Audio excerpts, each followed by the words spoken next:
مولانا رضا ثاقب مصطفی صاحب کے آڈیو بیانات کے لیے ثاقب پروڈکشن کو سبسکرائب کریں۔ جزاک اللہ۔ ام المومنین سیدہ عائشہ رضی اللہ تعالی عنہا فرماتی ہیں کہ حضور علیہ السلام کو رمضان المبارک کے بعد سب سے زیادہ روزے شعبان المعظم میں رکھتے ہوئے دیکھا ہے۔ ماہ شعبان میں رمضان المبارک کا شدت سے انتظار کرنا، اس کی ہمیں ترغیب دی گئی ہے، بلکہ رجب کا چاند طلوع ہوتے ہی یہ دعا مانگا کرتے تھے میرے اور آپ کے آقا و مولا کہ اللہ ہمیں شعبان تک اور پھر رمضان المبارک تک پہنچا دے۔ اس مہینے کا آنے والے موسم نور کا استقبال کرنا، اس کے شوق میں بے تابیوں کا اظہار کرنا، یہ اللہ جل شانہ کے ساتھ محبت کی علامت ہے۔ شعبان المعظم کے دن گن گن کے گزارے جائیں کہ اتنے دن رہ گئے ہیں رمضان المبارک میں، اب اتنے دن رہ گئے ہیں رمضان المبارک میں۔ انسانی ذہن میں یہ سوال پیدا ہو سکتا ہے کہ متعینہ وقت پر تو اس مہینے نے آنا ہی ہے، اور اگر زندگی موجود رہی تو اس کو پا ہی لیں گے، تو اس شدت سے انتظار کرنے کا کیا مطلب؟ تو اس کا جواب یہ ہے، بیرون ملک سے کسی کے بزرگ نے، والد نے یا کسی کے بیٹے نے آنا ہو تو وہ 2 ماہ قبل ہی آنکھیں فرش راہ کیے ہوتے ہیں اور گن گن کے دن گزار رہے ہوتے ہیں، اور جو ہی لمحے قریب آتے ہیں تو پھر گھڑیاں اور ساعتیں بھی گنی جاتی ہیں۔ بار بار گھڑی دیکھتے ہیں، ابھی تک پہنچے نہیں، جبکہ یہ طے ہے کہ 5:02 پہ فلائٹ اترے گی۔ تو بار بار گھڑی دیکھنے کا مطلب لاہور سے 2 گھنٹے یہاں گجرانوالہ میں پہنچتے ہوئے لگیں گے، لیکن ہر 10 منٹ کے بعد کہ ذرا پتہ کرو کہاں تک پہنچے ہیں۔ کیا مطلب اس کا؟ مطلب اس کا یہ ہے کہ جب سینے میں کسی کا انتظار رکھا ہوا ہو تو پھر بے تابیاں، بے چینیاں، اضطراب موجود ہوتا ہے۔ ہم دنیا کے لوگوں کے ساتھ جو ربط و رشتہ رکھتے ہیں اس کے مطابق ان کا انتظار ہوتا ہے۔ کچھ آنے والے ایسے بھی ہوتے ہیں جنہوں نے ہمیں بتایا ہوتا ہے کہ فلاں دن ہم پہنچیں گے، اور وہ دروازے پہ دستک دے رہے ہوتے ہیں اور ہم سو کے اٹھ رہے ہوتے ہیں، اور اچانک جب پتہ چلتا ہے کہ فلاں باہر دروازے پہ دستک دے رہے ہیں تو ہم استقبال تو کر رہے ہوتے ہیں، لیکن ہمارے ذہن میں یہ بھی ہوتا ہے وہ میں بھول گیا، تو اب تو یہ کام بھی میرے ذمے ہے، تو مجھے یاد آ گیا ہوتا۔ تو جن لوگوں کے لیے دل میں محبتوں کی جگہ ہو تو ان کے لیے پھر سارے کام مؤخر کر کے ان کے استقبال کیے جاتے ہیں۔ یہ مہینہ اللہ کی رحمتوں کا موسم بہار ہے، چھم چھم رحمتیں برستی ہیں، انوار اترتے ہیں، گناہگاروں کو آتش دوزخ سے نجات بخش دی جاتی ہے۔ تو اس کا استقبال کرنا، اس کے لیے انتظار کرنا، گن گن کے دن گزارنا، لمحے اور ساعتیں بسر کرتے ہوئے بار بار ماہ سیام کا ذکر کرنا، یہ اس مہینے کے ساتھ محبت کی دلیل ہے، اور اس مہینے کے ساتھ محبت اللہ سے محبت کی دلیل ہے۔ اس لیے اس مہینے کا استقبال کرنا، اس کے لیے تیاری کرنا، اپنے گھر کو صاف کرنا، اس کے لیے اپنی اولاد کے دل میں شوق پیدا کرنا اور ماحول پہلے پیدا کرنے کی کوشش کرنا، تاکہ جو ہی یہ ماہ جلوہ گر ہو تو روزہ رکھنے کا مزاج پیدا ہو چکا ہو، تلاوت کلام مجید کا مزاج پیدا ہو چکا ہو، دیگر نوافل اور اچھے اعمال بجا لانے کی عادت پڑ چکی ہو، تو شعبان میں ہی اس کی تیاری ہوتی ہے تاکہ رمضان المبارک آتے ہی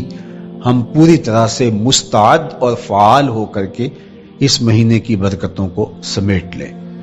اللہ کے محبوب علیہ السلام نے ارشاد فرمایا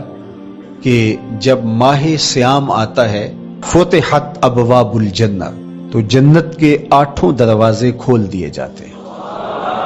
جنت تو اللہ جل شانہ کی کرم نوازیوں کا ایک ایسا خوبصورت منظر ہے کہ آج تک نہ کسی آنکھ نے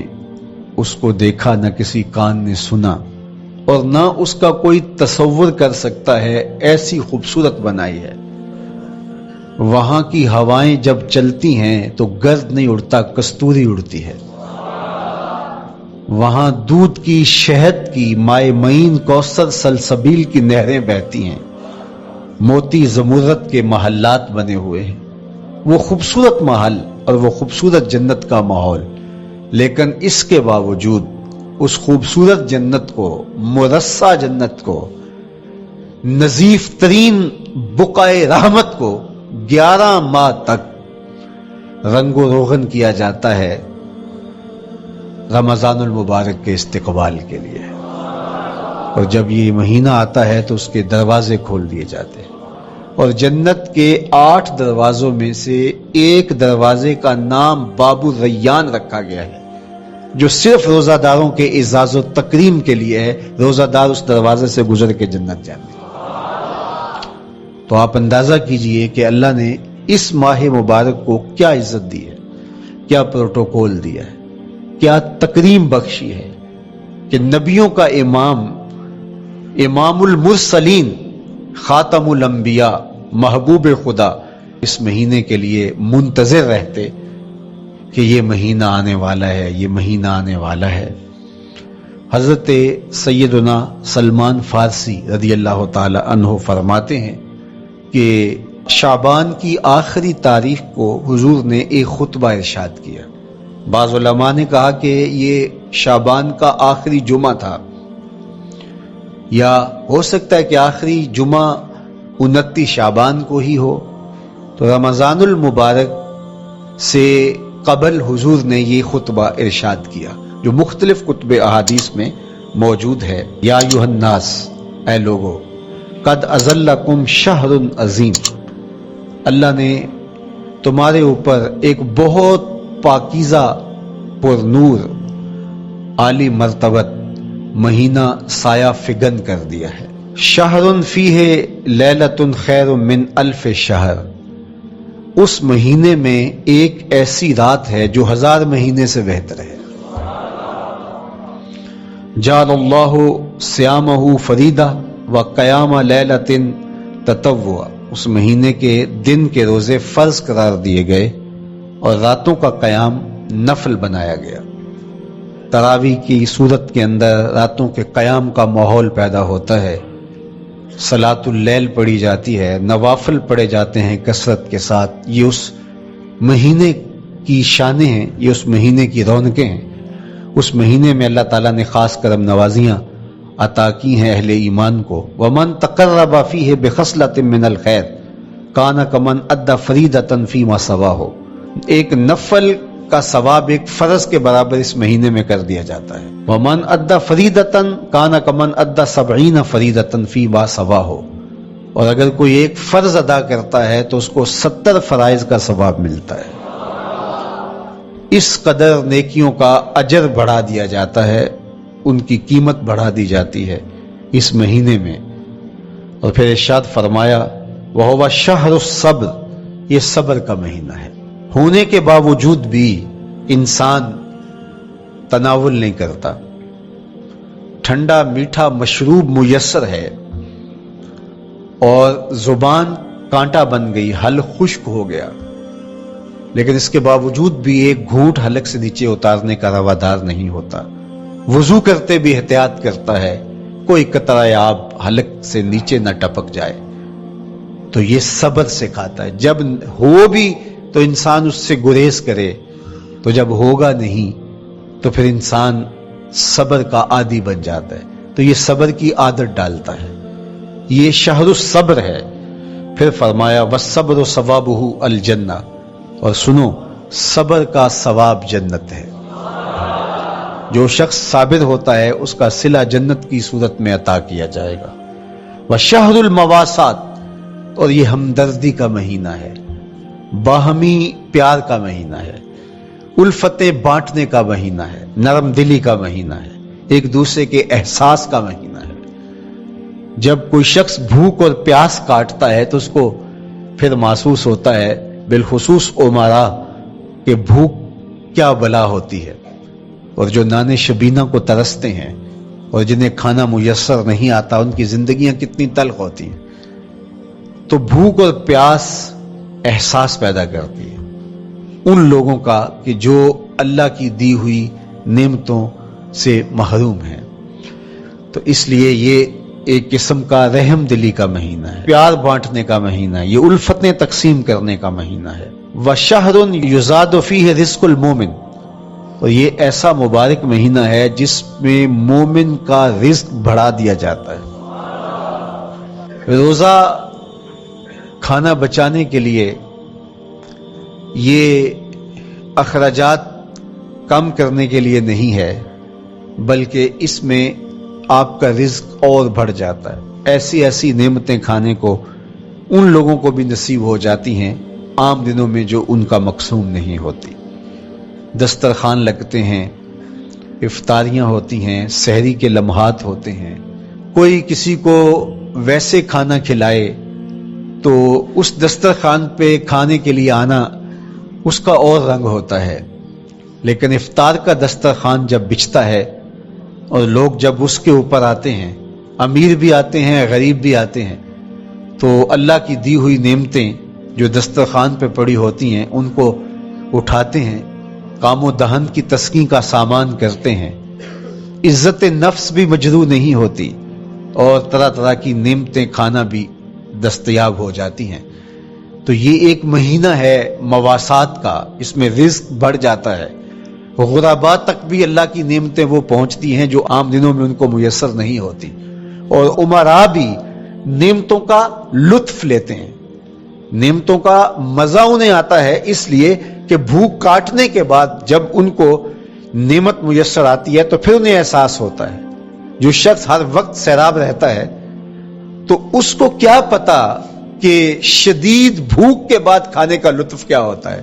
سخت پیاس کے بعد میٹھا اور ٹھنڈا مشروب جب رگوں کو تر کرتے ہوئے معدے تک پہنچتا ہے تو اس کی تراوت، اس کی ٹھنڈک، اس کی لذت، اس کا کیف و سرور، اس کی عذوبت کس طرح راحت بخشتی ہے۔ اسی لیے میرے اور آپ کے آقا و مولا نے ایک دوسرے مقام پہ ارشاد فرمایا للصائم فرحتان، فرحت عند فطرہ و فرحت عند لقاء ربہ، روزے دار کے لیے دو خوشیاں ہیں، ایک خوشی اسے تب ملتی ہے جب وہ روزہ افطار کرتا ہے، وہ لمحے مسرتوں کے ہوتے ہیں، ایک روحانی احساس ہوتا ہے اتنا لمبا دن، اتنا سخت دن، گرمی کی شدت، مالک تیرا شکر ہے لمحہ اختتام پہنچا اور یہ اتنا لمبا دن تیرے حکم کی تعمیل کرتے ہوئے بسر ہو گیا۔ ایک تو روزہ کھولتے ہوئے وہ ایک سرشاری ہوتی ہے، وہ ایک لذت ہوتی ہے، روحانی تسکین ہوتی ہے۔ آج کل وہ افطار کے دسترخوان لگتے ہیں تو جس طرح ہمارے سارے معاملات جو ہیں وہ ملوث ہو گئے ہیں ریا سے، تصنع سے، اس طرح افطار بھی ایک فیشن کے طور پہ فروغ پا رہی ہے۔ تو اس میں امراء کو اور شخصیات کو بلایا جاتا ہے اور ایسے لوگ کثرت کے ساتھ ہوتے ہیں جن کا روزہ بھی نہیں ہوتا، تو پھر ظاہر ہے رسمن تو اتنی دیر تک وہ کچھ نہیں اٹھا سکتے جب تک اذان کی آواز نہیں آتی، افطار کے لمحے نہیں آتے۔ تو اس وقت جو روزہ دار ہوتا ہے جب وہ مشروب لے رہا ہوتا ہے، جب وہ کوئی لقمہ اتار رہا ہوتا ہے، تو اس کی جو فرحت ہوتی ہے، اور جس نے روزہ نہیں رکھا اور وہ بھی افطار کے دسترخوان پہ بیٹھا ہے، تو کیا اس کو کوئی روحانی حظ، کوئی سرور، افطار کے لمحوں کا کوئی لطف مل سکتا ہے؟ وہ بیچارہ کتنا بے چین ہوتا ہوگا کہ یہ شخص ہے کمزور ہے، سارا دن مزدوری کر کے آیا ہے اور اس کا بھی تو سارا دن گزر گیا بھوک اور پیاس سے، اور میں صحت مند ہوں اور سارا دن ٹھنڈے ماحول میں رہا ہوں اور مجھے توفیق نہیں ملی، تو وہ گھونٹ کتنے مشکل اس کے لیے ہوتے ہوں گے، اور روزہ دار کے لیے کس قدر وہ آسودہ بخش لمحے ہوتے ہیں کہ جب اس کو یہ مسرت ہو رہی ہوتی ہے کہ مالک تیرا شکر، گرم موسم، زباں کانٹا، حلق خشک، اور تو نے تکمیل تک لمحے پہنچائے اور میرا دن خیریت سے گزر گیا، تو وہ اس کے لیے ایک خوشی کا لمحہ، روحانی مسرت کی کیفیت۔ اور دوسری کہ جب وہ ٹھنڈا اور میٹھا مشروب، سارے دن کی سوکھی ہوئی زبان اور خشک حلق، اور انسان کی جو ہے وہ رگیں بھی، انتڑیاں بھی خشک ہو چکی ہوتی ہیں، تو ٹھنڈا اور میٹھا مشروب جب انسان کے معدے کی طرف بڑھ رہا ہوتا ہے، زبان بولے نہ بولے، ایک ایک رواں اللہ کی حمد بول رہا ہوتا ہے، اور تشکر انسان کے رگو ریشہ سے ادا ہو رہا ہوتا ہے، اور اس کی کیفیت، اس کی سرشاریاں، اس کی لذتیں وہ دیکھنے کی ہوتی ہیں۔ تو کہا للصائم فرحتان، روزے دار کو تو ایک فرحت اس وقت ملتی ہے عند فطر ہی، جب وہ روزہ کھولتا ہے، روحانی فرحت بھی، جسمانی فرحت بھی۔ وفرحۃ عند لقاء ربہ، اور دوسری فرحت اور دوسری خوشی اسے تب ملے گی جب اس روزے کے صلے میں اللہ تعالیٰ اپنے رخ انور سے پردہ اٹھا دے گا اور روزہ دار کو اپنے دیدار کی دولت عطا کرے گا، تو وہ پھر منظر دیکھنے والا ہوگا، روزہ دار کی آنکھیں ٹھنڈی ہو جائیں گی۔ اصل افطار تو وہ ہوگی نا، اللہ اکبر، اصل تو شربت دیدار ملے گا جو روح کی پیاس بجھا دے گا، جو من کی بھوک مٹا دے گا۔ تو کہا للصائم فرحتان، فرحۃ عند فطرہ وفرحۃ عند لقاء ربہ، روزہ دار کے لیے دو خوشیاں ہیں، ایک خوشی وہ ہے جب اس کے جسم کی پیاس بجھتی ہے، اور ایک خوشی تب ملے گی جب روح کی بھوک مٹے گی، جب من کی پیاس بجھے گی، اور پھر وہ سرشاریوں کے عالم میں دیکھتا ہی چلا جائے گا، اور وہ سیراب ہی نہیں ہو پائے گا کہ میں ان دو آنکھوں سے دیکھ رہا ہوں، کاش کے لو لو دے مڈ لک لک چشمہ، ایک کھولا تے ایک کجا ہوں۔ وہ اس آرزو میں ہوگا کہ میرا رواں رواں آنکھ بن جائے اور میں اس دیدار سے فیضیاب ہوتا چلا جاؤں۔ تو وہ کیا لمحے ہوں گے، وہ کیا گھڑیاں ہوں گی، وہ کیا ساعتیں ہوں گی، کوئی لفظ نہیں ہے جن لفظوں میں ان حقیقتوں کو بیان کیا جا سکے، اس لیے کہ وہ منظر ہی وراء الورا ہوگا۔ تو روزہ دار کو فرحت ملتی ہے جب وہ روزہ کھولتا ہے۔ تو فرمایا وَشَهْرٌ يُزَادُ فِيهِ رِزْقُ الْمُؤْمِنِ، اس میں مومن کا رزق بڑھا دیا جاتا ہے۔ وَمَنْ فَطَّرَ فِيهِ صَائِمًا كَانَ مَغْفِرَةً لِذُنُوبِهِ، جس نے روزہ دار کا روزہ افطار کروایا۔ اللہ کے محبوب فرماتے ہیں کہ ایک تو خود روزہ رکھا، اور دوسری سعادت یہ ہے کہ ماہ سیام میں روزہ دار کا روزہ افطار کروایا۔ آپ شریعت بیضاء کو بنظر عمیق مطالعہ کر کے دیکھیں، ماہ سیام میں بہت زیادہ اس بات پہ زور دیا گیا ہے کہ روزہ افطار کرواؤ۔ اپنے گھر میں بیٹھ کر کے روزہ افطار کر لینا یہ بھی سعادت مندی ہے، روزہ نصیب ہو جائے، لیکن اس بات پہ بہت زور دیا گیا ہے ماہ سیام میں کہ ایک ماحول پیدا ہو، لوگوں کو افطار کروائیں تاکہ تمام لوگوں تک اللہ تعالیٰ کی نعمتیں پہنچیں، اور لوگوں تک جو ہے وہ رمضان المبارک کی برکتیں پہنچے۔ تو ارشاد فرمایا وَمَنْ فَطَّرَ فِيهِ صَائِمًا، جس نے روزے دار کا روزہ افطار کروایا، کَانَ مَغْفِرَةً لِذُنُوبِهِ، تو وہ افطار کروانے والوں کے گناہوں کی بخشش کا ذریعہ بن جائے گا، یہ افطاری گناہوں کی مغفرت کا سبب بن جائے گی۔ وَإِتْقَ رَقْبَتِهِ مِنَ النَّارِ، اور آتش دوزخ سے گردن کی آزادی کا مجدہ جاں فضا بن جائے گا یہ امر کہ اس نے کسی کا روزہ افطار کروایا۔ وَقَانَ لَهُ مِثْلُ أَجْرِهِ مِنْ غَيْرِ أَنْ يَنْقُصَ مِنْ أَجْرِهِ شَيْءٌ، اور روزہ افطار کروانے والے کو روزہ رکھنے والے جتنا اجر ہی دیا جائے گا، لیکن روزہ رکھنے والے کے اجر میں بھی کوئی کمی نہیں واقع ہوگی۔ جتنا اس نے سارے دن کی بھوک اور پیاس کاٹ کر کے، تکلیف اٹھا کر کے روزہ رکھا، جس نے شام کو اس کو افطار کر دیا، اتنا ہی ثواب اس کو عطا کر دیا جائے گا، اس کا اجر کم کیے بغیر۔ اللہ اکبر، یہ امت کے لیے اللہ نے کیا پیکج دیا ہے، کیا کرم نوازیاں ہیں اس امت کے لیے۔ آقا کریم نے ارشاد فرمایا، ایک شخص صبح سے لے کے ظہر تک مزدوری کرتا ہے، اس کو 1 قیراط دیا جاتا ہے، اور ایک شخص ظہر سے لے کر عصر تک مزدوری کرتا ہے، اس کو بھی 1 قیراط دیا جاتا ہے، اور ایک عصر سے لے کر مغرب تک مزدوری کرتا ہے، اس کو 2 قیراط دیے جاتے ہیں۔ فرمایا پہلی مثال یہود کی ہے،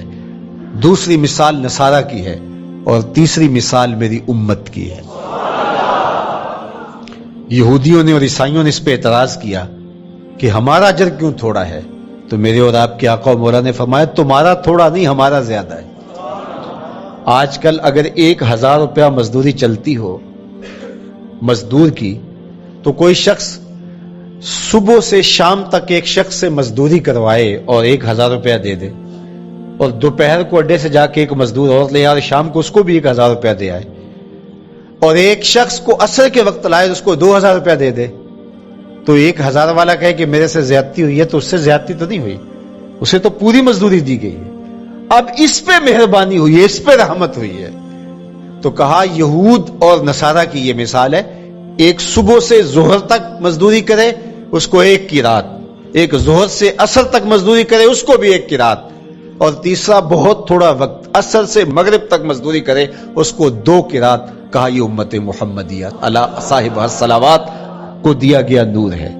تو ایک شخص نے سویر سے لے کر شام تک روزہ رکھا، بھوک کاٹی، پیاس کاٹی، سخت شدت کی گرمی سہی، اور ایک شخص نے شام کے وقت اس کو روزہ افطار کروا دیا۔ اور سنو حضور علیہ الصلوۃ والسلام کا فرمان، جب حضور نے فرمایا کہ اس کو پورا اجر ملے گا پہلے کے اجر کو کم کیے بغیر، تو صحابہ کا تو دل تڑپنے لگا کہ یہ کتنی بڑی بات ہے۔ اب آپ جانتے ہیں کہ یہ زمانہ ایسی معاشی خوشحالیوں کا نہیں تھا، لوگوں کے پاس تو نان شبینہ بھی میسر نہیں ہوتا تھا، تو صحابہ نے جو سوال کیا، قالوا یا رسول اللہ صلی اللہ علیہ وسلم، انہوں نے کہا اے اللہ کے پیارے رسول صلی اللہ علیہ وسلم، لیسا کلنا یجد ما یفطر الصائم، ہم میں سے تو ہر بندہ یہ طاقت نہیں رکھتا کہ روزہ دار کو روزہ افطار کروا دے، تو یہ اتنی بڑی سعادت، تو یہ تو پھر اہل زر ہی یہ سعادت حاصل کر پاتے ہیں، ہمارے جیسے لوگ تو پھر جو مال و دولت نہیں رکھتے تو وہ تو پھر یہ سعادت نہیں حاصل کر پائیں گے۔ تو میرے اور آپ کے آقا و مولا نے کیا فرمایا؟ قال، حضور نے ارشاد فرمایا، یؤتی اللہ ھذا الثواب، یہ ثواب اللہ اسے شخص کو بھی عطا کرے گا، من فطر صائما علی مزقۃ لبن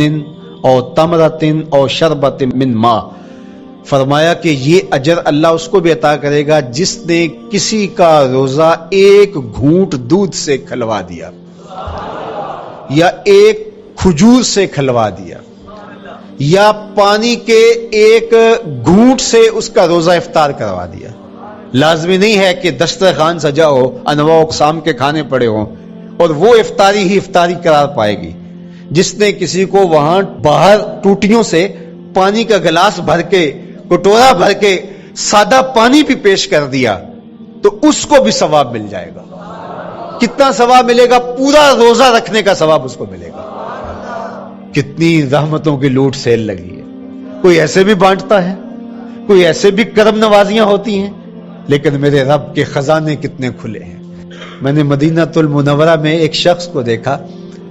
کہ وہ روزے کے وقت وہاں سے ہی گلاس لیتا اور زمزم سے بھرتا اور روزہ داروں کے آگے رکھتا چلا جاتا، اور روزانہ اس کا یہ عمل ہوتا، نماز عصر کے بعد شروع ہوتا، جتنی اس کی پہنچ ہوتی ہر ایک کے آگے رکھتا چلا جاتا، پانی بھی وہاں سے لیا، گلاس بھی وہاں سے لیا۔ اللہ اکبر، فرمایا دودھ کا 1 گھونٹ یا پانی کا 1 گلاس یا 1 کھجور اس نے کسی کو پیش کی اور اس نے اس سے روزہ کھولا، اللہ کے محبوب فرماتے ہیں پہلے کے اجر میں بغیر کسی کمی کے اس کو پورا پورا ثواب روزے کا نصیب ہوگا۔ اللہ اکبر۔ اب سنو، پھر حضور نے ارشاد فرمایا ومن اشبع صائما، اور جس نے صحیح اہتمام کے ساتھ روزے دار کو اچھا کھانا کھلایا، اچھی پرتکلف افطاری دی، سقاہ اللہ من الحوض شربتا لا یظمأ حتی یدخل الجنہ، اس کو حوض کوثر سے ایسا جام ملے گا کہ اس کو کبھی پیاس نہیں ملے گی، یہاں تک کہ جنت میں چلا جائے گا۔ اللہ اکبر، اس کو کوثر کے جام نصیب ہوں گے حشر کی گرمی میں۔ اور آپ کو معلوم ہے، علماء سے آپ نے بارہا سنا ہوگا کہ جام کوثر جس نے ایک بار پی لیا پھر 50,000 سال کے دن میں اس کو دوبارہ پیاس نہیں لگے گی۔ یہ جام کوثر کی خصوصیت ہے۔ فرمایا وَهُوَ شَهْرٌ أَوَّلُهُ رَحْمَةٌ، یہ وہ مہینہ ہے جس کے پہلے 10 دن رحمت ہیں اور اس کا درمیانی عشرہ مغفرت ہے۔ وَآخِرُهُ عِتْقٌ مِّنَ النَّارِ، اور اس کا آخری عشرہ جو ہے وہ آتش دوزخ سے نجات کا ضامن ہے۔ فَاسْتَكْثِرُوا فِيهِ مِنْ أَرْبَعِ خِصَالٍ، کہا کہ 4 کام اس مہینے میں کثرت کے ساتھ کرو۔ خصلتان ترضون بہما ربکم، 2 کام تو وہ ہے جس سے تم اپنے رب کو راضی کرو گے۔ وخصلتان لا غنا بکم عنہما، اور 2 کام ایسے ہیں کہ ان سے بے نیاز نہیں ہو سکتے، تو وہ تمہیں کرنے پڑیں گے۔ اما الخصلتان اللتان ترضون بہما ربکم، وہ 2 خصلتیں، 2 کام جن کے ذریعے سے تم اپنے رب کو راضی کر سکو۔ فشہادت اللہ الہ الا اللہ، وہ گواہی دینا ہے لا الہ الا اللہ۔ وتستغفرونہ، اور تم کثرت سے استغفار کرو، اللہ سے بخشش مانگو۔ یہ 2 کام تم نے کرنے ہیں۔ وَأَمَّا الْخَصْلَتَانِ اللَّتَانِ لَا غِنَىٰ بِكُمْ عَنْهُمَا، اور وہ چیزیں جن بغیر تمہیں چارہ نہیں ہے۔ فَتَسْأَلُونَ الْجَنَّةَ وَتَعُوذُونَ مِنَ النَّارِ، اللہ سے جنت طلب کرو اور دوزخ سے پناہ مانگو۔ تو یہ 2 کام جو تمہاری ضرورت ہے تم اس مہینے میں کثرت کے ساتھ کرو۔ تو یہ مہینہ رحمتوں کی لوٹ سیل کا مہینہ ہے، یہ کرم نوازیوں کے امٹتے ہوئے دھارے ہیں، یہ سیل رحمت ہے جو کہ من کی سیرابی کا سبب اور ذریعہ ہے۔ خوش نصیب ہیں جو ماہ صیام کو خوبصورتی کے ساتھ بسر کرتے ہیں، اس کے آنے سے پہلے استقبال کرتے ہیں، گھروں میں صفائی کریں، اہتمام کریں، مساجد میں اہتمام کریں، تاکہ بچوں میں یہ شوق پیدا ہو کہ ماہ صیام آ رہا ہے۔ جب ہم بچے تھے تو ہمارے والدین رمضان المبارک سے قبل ہی رمضان المبارک کی تیاریاں شروع کر دیا کرتے تھے۔ اس وقت گھر میں شربت تیار ہوا کرتے تھے گڑ کے، اور وہ پہلے ہی مائیں گھر میں تیاری کرنا شروع کر دیا کرتی تھی۔ ایک شوق پیدا کرنا مقصود ہوتا ہے۔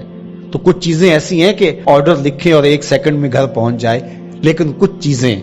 یہ جو ہے وہ تیار کرنی چاہیے، شوق پیدا ہو گھروں کے اندر۔ ماؤں کو چاہیے کہ افطاری کو اہتمام کے ساتھ تیار کریں تاکہ بچوں کو شوق پیدا ہو اور یہ ایک ماحول پیدا ہو، قرآن مجید کی تلاوت کا ماحول پیدا ہو، جاگنے سونے کے جو ہے وہ شیڈول مرتب کیے جائیں، مساجد کی آبادی کا سامان کیا جائے،